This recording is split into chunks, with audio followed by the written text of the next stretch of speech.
오늘은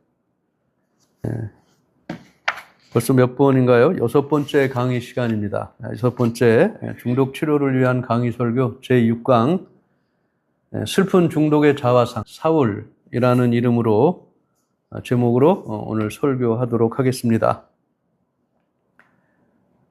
슬픈 중독의 자화상, 그 제목만 들어도 슬프죠? 여러분들은 성경에서 사울이라는 인물이 있다는 것을 알고 계십니까? 성경에 사무엘상, 사무엘하라는 그 사무엘서가 있죠. 사무엘 선지자가 기록했거나 혹은 사무엘 선지자가 있었던 시대의 이야기. 그리고 사무엘 선지자가 살았을 때 사울이라는 그 젊은이를 이스라엘의 왕으로 이제 기름 부어서 이스라엘의 왕조가 시작이 되고 왕정이 시작되는 이야기가 사무엘상의 이야기입니다. 사무엘하는 그 사울의 뒤를 이어서 왕이 된 다윗 왕의 일대기가 그려진 것이 사무엘하라고 볼 수가 있는데, 우리는 지금 중독 치료와 성경이 도대체 무슨 상관이 있는가 하는 그 관점에서 지금 성경을 중독 치료의 관점에서 지금 돌아보고 있는 설교를 하고 있는 중이죠. 이번 주의 설교는 슬픈 중독의 자화상 사울입니다. 이스라엘의 초대 왕이에요. 그리고 다음 주에 설교할 내용은 슬픈 중독의 자화상 두 번째 다윗입니다. 이스라엘의 건국의 초대 그 왕정을 시작했던 사울 왕과 2대 왕이었던 다윗 왕의 이야기예요. 그런데 그들을 여러 시각으로 바라볼 수가 있겠지만은 제가 이들을 바라보는 시각은 사울을 중독자로 보는 것입니다. 그렇게 성경을 해석하는 사람이 전 세계에 몇이나 있을까 모르겠어요. 어쨌든 저는 중독 시각의 눈으로 사울을 중독자라고 봅니다. 그는 권력 중독자예요. 다음 주에 또 검토하게 될 전 세계 수많은 사람들이 우러러 숭앙하는 다윗도 중독의 눈으로 보면 그는 성중독자에 불과한 사람입니다.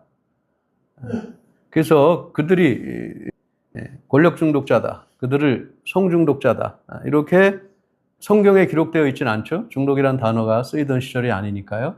그러나 현대의 눈으로 보면 현대에 있는 중독자들의 양태들과 또 그들 사울과 다윗이 보여줬던 모습을 보면 가히 중독자라 할 만하다 하는 결론을 얻게 됩니다. 여러분들도 오늘 저의 이 강의 설교를 들으며 그렇게 해석할 수 있겠구나, 이렇게 아마 생각이 되지 않을까 싶습니다.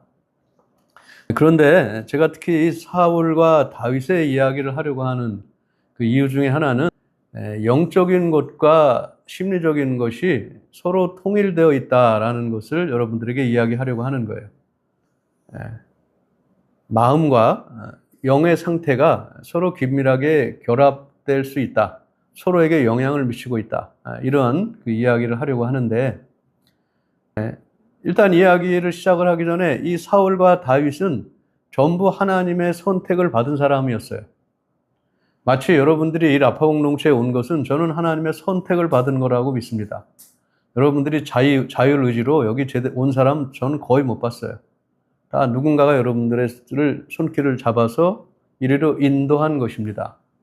여러분들을 이곳으로 인도한 그 궁극적인 그 사람이 저는 그분이 예수님이고 또 하나님이라고 믿어요. 그런 믿음으로 여러분들을 만나고 있습니다. 여러분들은 걸어서는 자기 발로 왔지만 그 발걸음을 인도한 분은 하나님이시라고 믿습니다.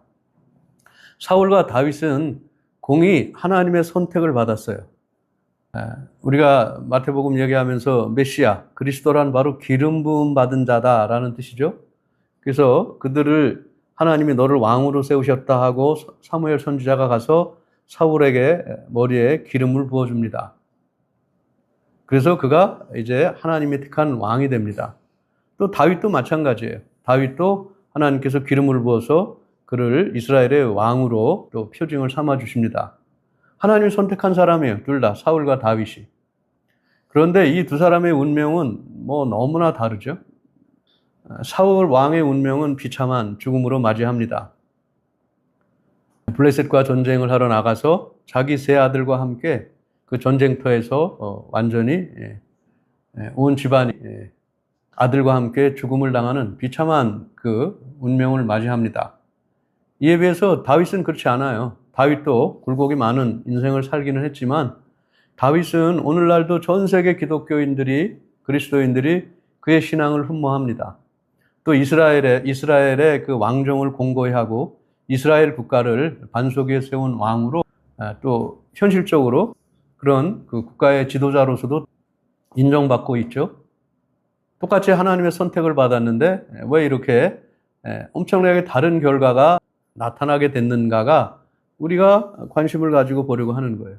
다 하나님의 선택을 받았는데 왜 사울의 인생은 이렇게 망가지고 엉망이고 비참한 인생이 되었고 다윗은 그렇게 후세 사람들에게도 그렇게 인정받고 또 숭상받는 그러한 존재가 되었는가를 우리는 이야기하려고 하는 것입니다.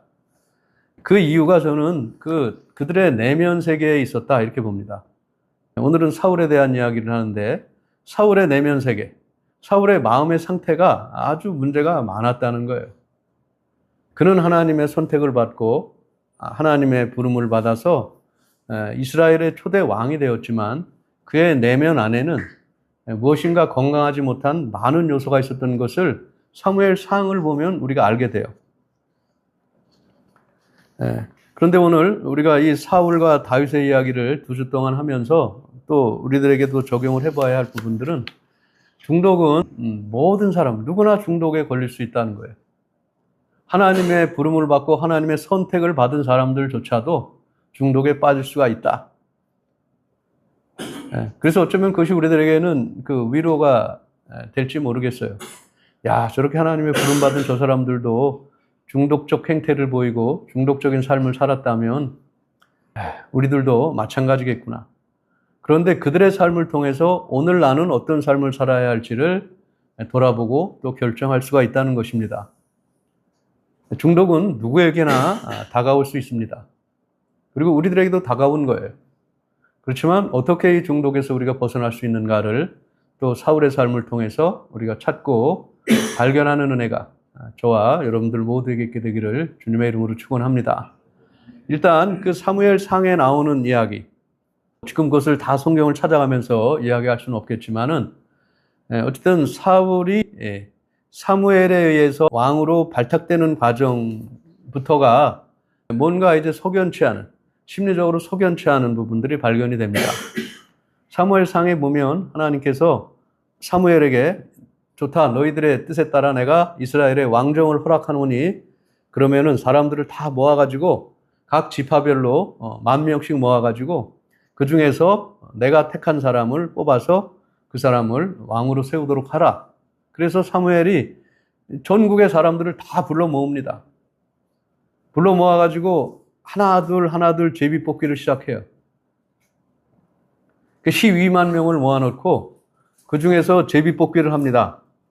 12지파 중에 한 지파를 고르고 그 지파 안에서 또 각 부족에서 고르고 해서 마지막으로 딱 선택이 된 것이 바로 기스의 아들인 사울이었어요.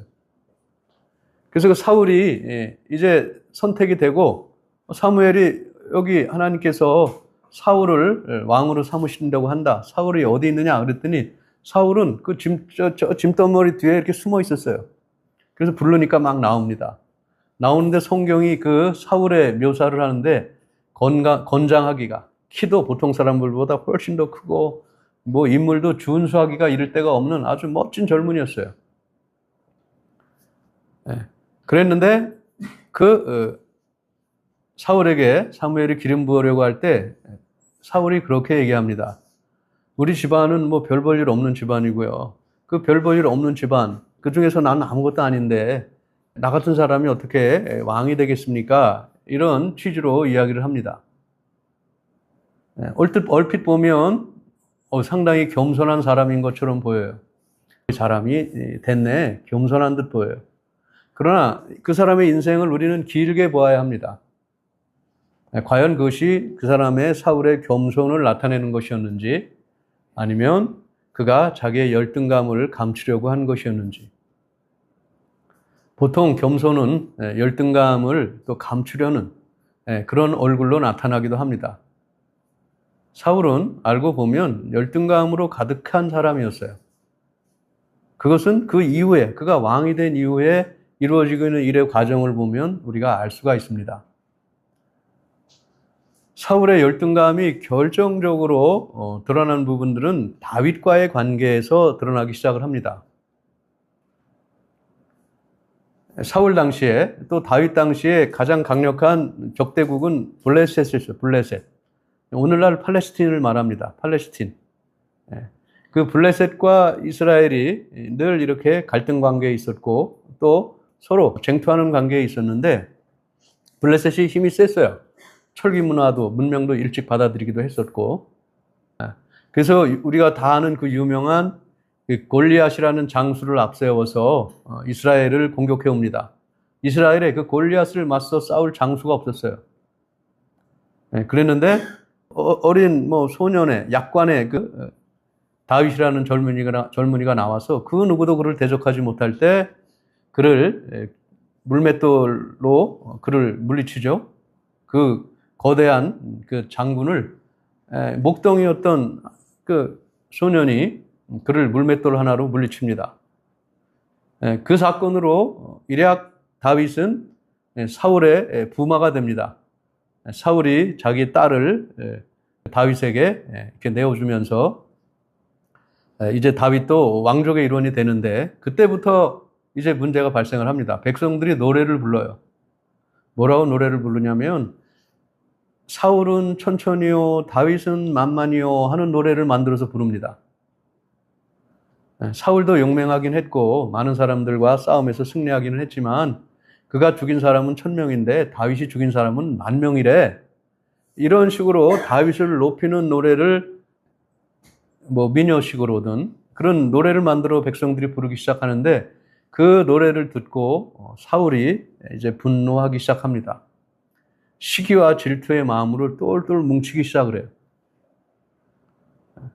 그래서 바로 그 순간부터 자기의 그 사위로 삼은 그 순간부터 틈만 나면 이제 사울의 전 인생은 저 다윗을 어떻게든 해코지하고 나중에는 다윗을 죽여버리려고 하는 그런 행동을 그런 그 잔혹한 행동을 하기까지 이제 시작을 합니다. 알고 보면 사울 왕의 전 시대는 사울 왕의 인생 후반기는 다윗을 잡아 죽이려고 평생 쫓아다닌 시간이었어요. 그러다가 블레셋이 공격해 오는 것을 막으러 나갔다가 마지막 비참한 죽음을 맞이하게 됩니다. 그런데 이것이 궁금한 거예요. 왜? 자기 사위인데 그 사위를 그렇게 시기하고 질투해서 그를 죽이려고 했을까? 그것을 오늘날 우리가 이해하기로는 그건 시기와 질투라고밖에 볼 수 없는 거예요. 그리고 그의 마음 안에 열등감이 가득했기 때문에. 또 한편으로는 불안이 있는 거예요. 불안.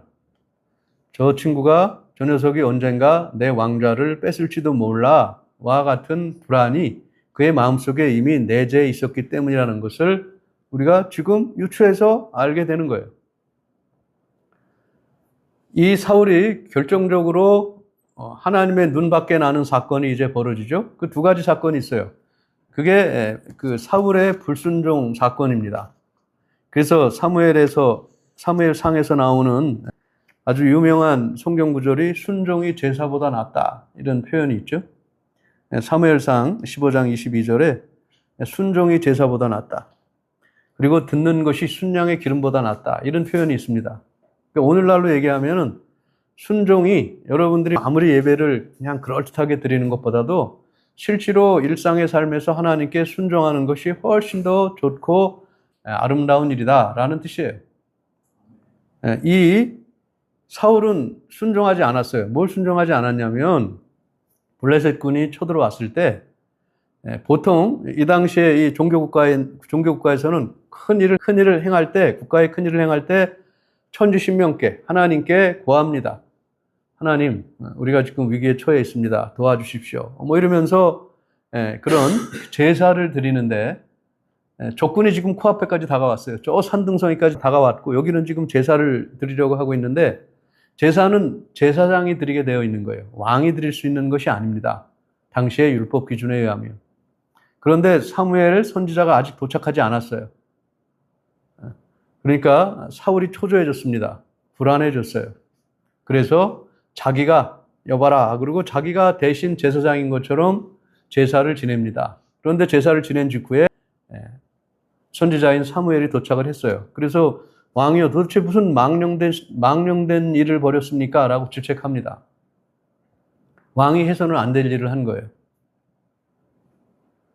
또 한 번은 사울 왕이 전쟁을 해서 아말렉이라는 그런 군대와 전쟁을 해서 이겼습니다. 하나님께서 이기게 해주셨어요. 근데 하나님께서 그 전리품을 찾지 말아라, 취하지 말아라, 다 갖다 버려라, 다 묻어 버려라, 이렇게 말씀을 하셨어요. 근데 사울이 듣지 않습니다. 하나님이 그렇게 얘기해 주심에도 불구하고 좋은 것들, 양들, 이렇게 돈 되는 것들을 다 챙겨가지고 돌아와요. 똑같이 그 불순종한 행동들에 대해서 하나님께서 질책을 하십니다. 그리고 내가 이제 이 왕위를 더 이상 수행하지 않을 것이다 라고 심판을 하십니다. 사무엘 선지자를 통해서. 사무엘 선지자는 자기가 기름을 부은 사울이 왕이 돼서 왕의 일을 수행하고 있는데 이제 하나님께서 내 마음이 바뀌었다. 너 다윗이라는 젊은이에게 가서 다시 기름을 붓고 이제 사울의 왕위를 내가 폐할 것이다 라는 하나님의 뜻을 알고 난 다음에 이 사무엘 선지자는 밤새고 기도합니다. 하나님, 그리하시면 안 됩니다. 하나님의 뜻을 거두어 주십시오 라고 밤새고 기도해요. 네, 사울이 밤새고 기도하는 그날 사울은 무엇을 한지 아십니까? 자기가 모은 전리품들이랑 이런 것들을 다 챙겨가지고 자기의 동상을 세우는 일을 그날 행하고 있었습니다. 그러니까 하나님의 뜻은 지금 자기를 이제 폐위시키려고 하는 건데 이 친구는 그것도 모르고 자기의 동상을 만들고 자기의 성상을 만드는 일을 하고 있었어요. 여러분들은 그렇게 물을지 모릅니다. 이거 그 제사를 좀 지낼 수도 있지. 예? 그리고 전쟁해가지고 그 노획한 물건들 중에 괜찮은 거 갖다 쓸 수도 있지. 여러분들은 아마 이렇게 얘기하시기 십상일 거예요. 하나님 뭐 그렇게 엄격하십니까? 뭐 이렇게 빡빡하세요? 이렇게 얘기할지도 모르겠어요. 항상 우리가 성경을 대할 때 우리의 기본적인 자세는 하나님의 말씀에 예하고 순종하는 거예요. 하나님의 말씀에 순종해가지고 우리들에게 해될 일이 아무것도 없습니다. 그리고 자기에게 부여된 그 경계를 잘 지켜야 돼요. 근데 그것을 못 지키는 이유가 사울을 통해 우리가 알게 되는 거는 그는 불안한 거예요. 그의 내면은 늘 불안한 거예요. 저 다윗이 내 왕좌를 차지하지 않을까 두렵고 또 적군이 코앞까지 다가왔는데 내가 빨리 제사를 드리지 않으면 어떻게 될 것 같은 불안감. 그의 내면을 불안이 지배하고 있는 거예요. 또 그의 내면 안에 열등감이 그를 지배하고 있는 것입니다. 그는 늘 또 초조해요. 시기와 질투가 그의 마음 안에 가득 차 있어요. 그것이 그의 내면인 것을 우리가 그의 행동을, 성경이 기록하는 그의 행동을 통해서 우리가 추측하게 되는 것입니다. 그런데 사울이 이게 참 중독적 자아를 가지고 있다라고 우리가 보는 것은 중독적 자아의 특징은 뭐라고 그랬어요? 남 탓하고 거짓말하고 합리화하고 이러는 것이 중독의 특징이라고 그랬잖아요. 사무엘 선지자가 당신 왜 하나님의 뜻에 순종하지 않고 그렇게 마음대로 행동했습니까? 라고 얘기할 때 이 사울이 한 얘기가 뭔지 아십니까? 아니 어떡합니까? 지금 적들이 눈앞까지 쳐들어왔는데. 뭐 이렇게 얘기를 합니다. 날더러 그렇게 하라고요. 그리고 당신이 좀 더 일찍 왔으면 더 좋았을 텐데 당신이 늦게 왔잖아요. 이렇게 얘기합니다. 또 어떻게 합니까? 백성들에게 이렇게 좋은 것을 줘야지 굳이 저런 것들을 버리면서 그럴 필요가 뭐가 있겠습니까? 이런 식으로 얘기를 해요. 그게 다 뭡니까? 하나님이 문제라는 거예요, 하나님이. 왜 그냥 좋은 물건들 가져다가 내 백성들한테 주면 되고, 또 상황이 급하면 그냥 대충 아무나 이렇게 제사 지내면 되지. 뭘 그렇게 빡빡하게 하시냐요. 하나님을 믿지 않는 거예요. 하나님을 가벼이 여기는 거예요. 왜 그렇게 됐다고요? 그의 내면이 늘 불안에 의해서 지배당하고 있었기 때문에. 그는 열등감으로 뭉쳐 있었기 때문에. 그렇기 때문에 그가 그런 상황에서 자기의 분수를 뛰어넘는 일을 하게 되었다 이 말입니다. 그리고 하나님은 그의 왕위를 폐위하는 그 시점에 무엇을 하려고 했다고요? 자기의 동상을 세우는, 자기의 그 영광을 높이려고 하는 그런 행동을 그 시간에 하고 있었던 사람이 바로 사울이었다. 그것이 성경이 기록하고 있는 사실이에요. 우리는 그것들로부터 사울의 내면이 뭔가 문제가 있었다라는 것을 알게 돼요. 근데 사울의 내면 안에 있었던 그 문제의 핵심을 과연 또 우리는 어디서 찾아야 할까라고 얘기할 때 이것은 물론 추측입니다. 뭐 성경이 이렇게 얘기하진 않아요. 근데 사울이 이렇게 된 데에는 아마 아버지의 인정을 제대로 받지 못하고 또 아버지의 결핍을 경험하며 살았던 것은 아닐까라고 우리는 추측할 수 있는 거예요. 제가 대성관계이론 여러분들에게 강의하면서도 계속 결핍에 대한 이야기를 하잖아요. 내 안에 있는 결핍을 우리가 발견해야 하고 그 결핍과 상실을 해야 하는데 그것을 채우는 것이 회복이라고 말씀을 드리잖아요. 중독이란 무엇이냐면 여러분 오용하고 남용하는 거예요. 아주 유명한 그런 그 약에 대한 그 경구가 있죠. 약 좋다고 오용 말고 약 좋다고 남용 말자. 오용과 남용은 아주 나쁜 거예요. 오용은 본래 용도 이외의 용도로 쓰는 거죠. 본래 용도 이외의 것으로 쓰는 거예요. 또 남용은 먹어야 할 수 있는 양이 한 알이라면 그걸 두 알, 세 알 먹어가지고 더 높은 효과를 얻으려고 하는 것을 남용이라고 그러잖아요. 이 사울은 권력을 남용하고 권력을 오용했습니다. 사울이 반평생을 자기에게 부여된 군사력을 가지고 평생 했던 일은 도망다니는 다윗을 찾으러 자기 군사들을 풀고 군사들을 운영하고 하는 일들이 사울이 반평생 행했던 일이었어요. 상비군 제도가 처음 생겨서 자기에게 3,000명의 군대가 생겼는데 그 군대를 외적을 방어하라고 준 그런 군대지 자기 백성들을 또 자기 사위를 잡아 죽이려고 군대를 풀어가지고 그런 일을 하는 것들은 권력을 오용하고 남용하는 것이다 이 말입니다. 마찬가지로 우리는 술을 오용하고 남용하는 것이고 도박이라는 그런 도구를 오용하고 남용하는 것 이것이 바로 중독의 본질이잖아요. 이 사울은 권력을 오용하고 남용함으로 그 권력, 그 군사력이 제대로 쓰여야 할 때 쓰이지 않고 다윗을 죽이려고 하는데 온통 그 역량을 다 투입합니다. 우리는 그래서 다시 왜 이 사람이 이렇게 되었지에 대한 그 근원을 알고 싶은 거예요. 근원을. 그리고 우리는 마음이 성장하고 성숙해가는 것이라고 얘기했잖아요. 또 발달해가는 것이라고 얘기했어요. 최초의 우리의 마음이 어디서 형성이 되는가는 아주 어린 시절에 부모들과의 관계 속에서 형성이 될 수밖에 없잖아요. 그죠? 그런데 이 사울이 부성결핍을 가지고 있었다라고 하는 진술은 성경 사무엘상의 뒷부분의 진술 속에서 우리가 알 수 있어요. 이제 블레셋군이 쳐들어옵니다. 다윗은 잡히지 않아요. 그런데 전쟁이 위중한 국면에 처했을 때 이 사울이 한 일이 아주 그 성경에 기록되어 있어요. 사울이 무슨 일을 하냐면 박수무당을 만나러 갑니다. 박수무당을 만나러 가가지고 이러한 혼령을 불러내라고 돈을 주고 무당에게 시킵니다. 근데 그가 그 혼백을 불러내라고 했던 그 사람이 바로 사무엘이에요. 사무엘.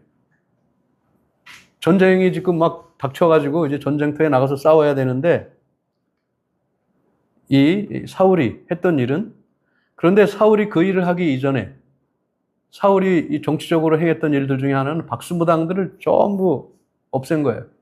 예를 들면 우리 전두환 정권 때 계룡산 다 박살났잖아요. 계룡산에 있던 무당들 다 없애 그래가지고 계룡산이 정화된 적도 있잖아요. 정치적 권력들이 그런 일을 행해요. 근데 사무엘과 사울의 관계가 좋았을 때 사울이 왕으로서 했던 일들은 뭐냐면 사무엘의 뜻을 받들어 가지고 박수무당들을 전부 철거시키고 그런 직업을 갖지 못하게 합니다.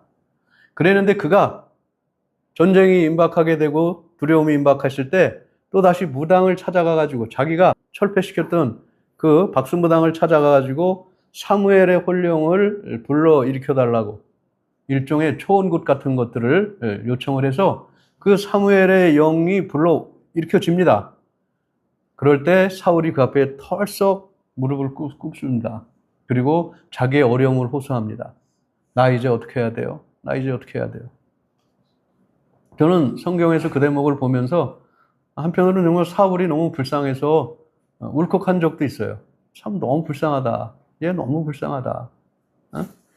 그게 얼마나 힘들고 외로우면 이 죽은 혼령을 불러일으켜가지고 나 도와달라고 이렇게 할까.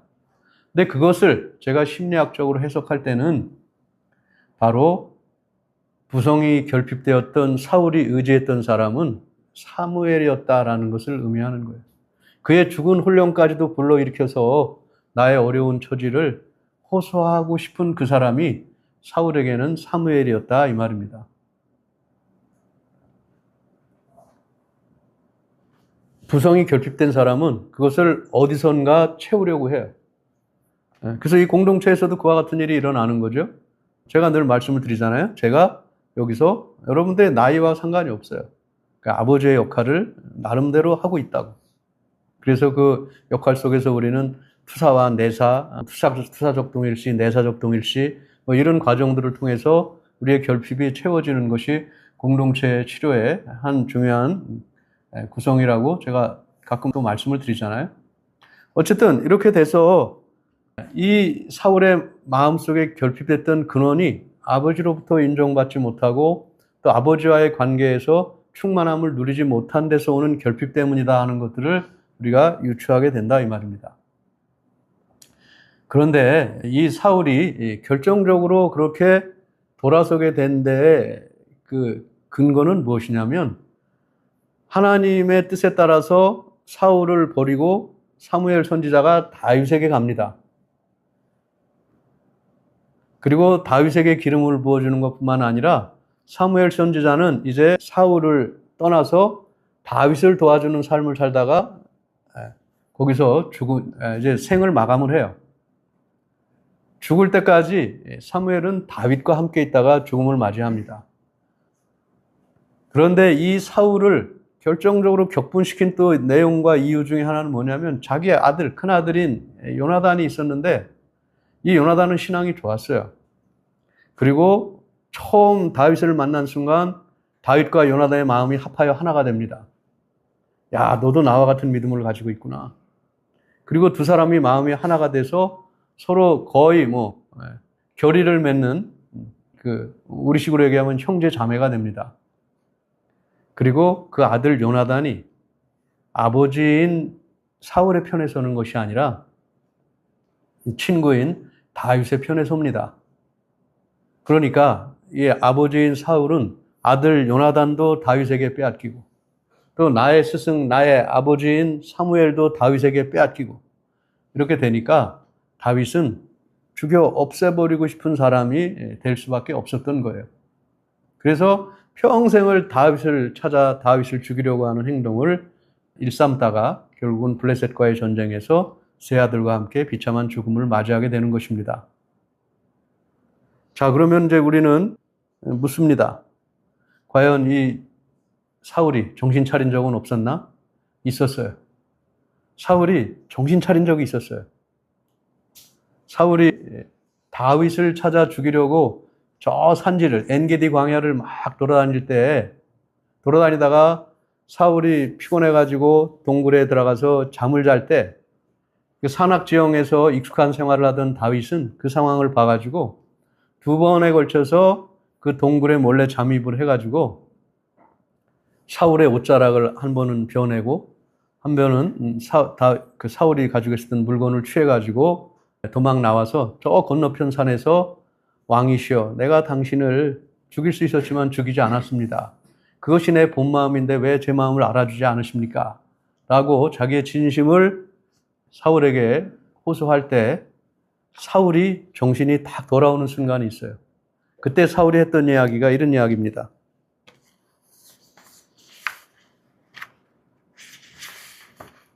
사울이 이렇게 얘기합니다.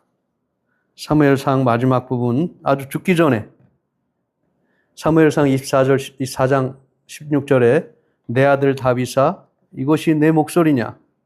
나는 너를 학대하되 너는 나를 선대하니 너는 나보다 의롭도다.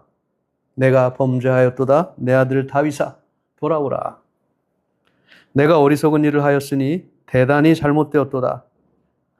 내 아들 다윗아 너에게 복이 있을지로다. 이런 이야기를 해요. 이거 완전히 제정신이에요. 제정신 돌아온 거예요. 이것이 사울의 맨 밑바닥에 있는 진정한 마음이에요. 그리고 사울은 이 진정한 마음으로 다윗을 대하고 살아갔다면 너무나 행복한 가정이 됐을 거예요. 내 아들과 내 사위가 너무 행복하게 서로 화목한 가정을 이루고 또 나라도 같이 정말 마음을 모아 뜻을 모아 지혜를 모아 서로 합력하여 나라도 다스리고 사울이 세운 그 이스라엘이라는 국가를 더 반석 위에 내 아들과 사위가 함께 협력해서 아름다운 나라를 만들 수도 있었지만 사울은 그렇게 하지 못했습니다.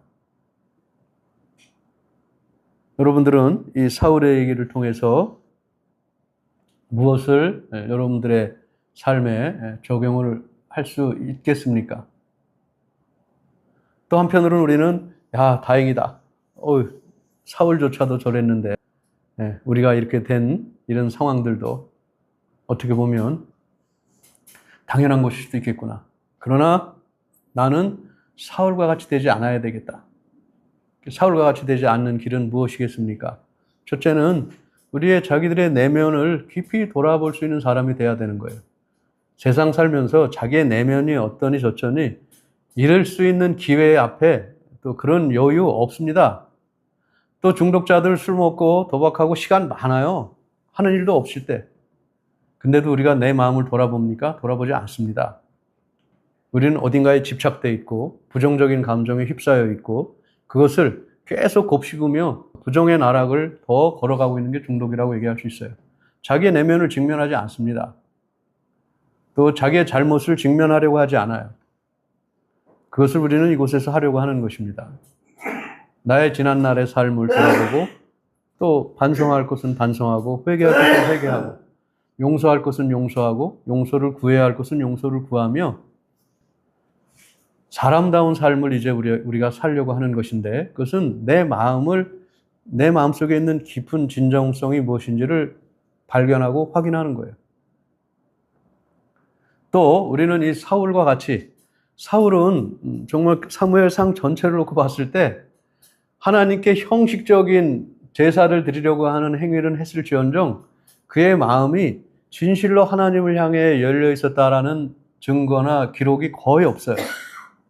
근데 다음 주에 우리가 다윗의 생애를 살펴볼 때 알겠지만 다윗은 그렇지 않습니다. 다윗은 순간순간 매초 진짜 분초마다 하나님께 묻고 응답을 기다리고 하는 이 신앙의 진정성이 다윗에게는 있었어요. 하지만 사울에게는 그러지 않았습니다. 하나님께 나아갈 수 있었잖아요. 하나님 도와주세요. 나 이거 어떻게 해요? 근데 사울은 그렇게 하지 않았어요. 그리고 정말 생뚱맞게도 무슨 일을 했다고요? 박수무당에게 가가지고 사무엘의 혼령을 불러오는 이런 어처구니 없는 일을 했다니까요. 사울에게는 어떤 의미로 보면 하나님의 선택을 받았지만 믿음이 없었어요. 여러분들에게는 믿음이 있습니까? 정말 일상 가운데 우리의 마음이 하나님을 향해 열려 있습니까? 그분이 나의 일거수일투족을, 나의 처지와 형편을 다 알고 있다는 그 믿음이 있습니까? 그리고 그분이 나를 도와줄 거라는 믿음이 있습니까? 그 믿음으로 주님께 나아가는 저와 여러분들이 되기를 주님의 이름으로 축원합니다. 그리고 무엇보다도 사울에게서 우리가 배워야 하는 것, 내 안에 있는 결핍이 무엇인가? 내 안에 어린 시절 성장하는 과정에서 내 안에 주어졌던 결핍이 무엇인가를 우리가 반드시 찾아야 합니다. 그리고 그 결핍이 하나님을 통하여 또 이곳에서의 공동체에서의 삶을 통하여 충만하게 풍성하게 채워줌으로 결핍에 따라 우리가 이끌려가는 그런 삶이 아니라 내 안에 있는 충만으로 살아가는 저와 여러분들이 되기를 주님의 이름으로 축원합니다. 네, 기도하겠습니다.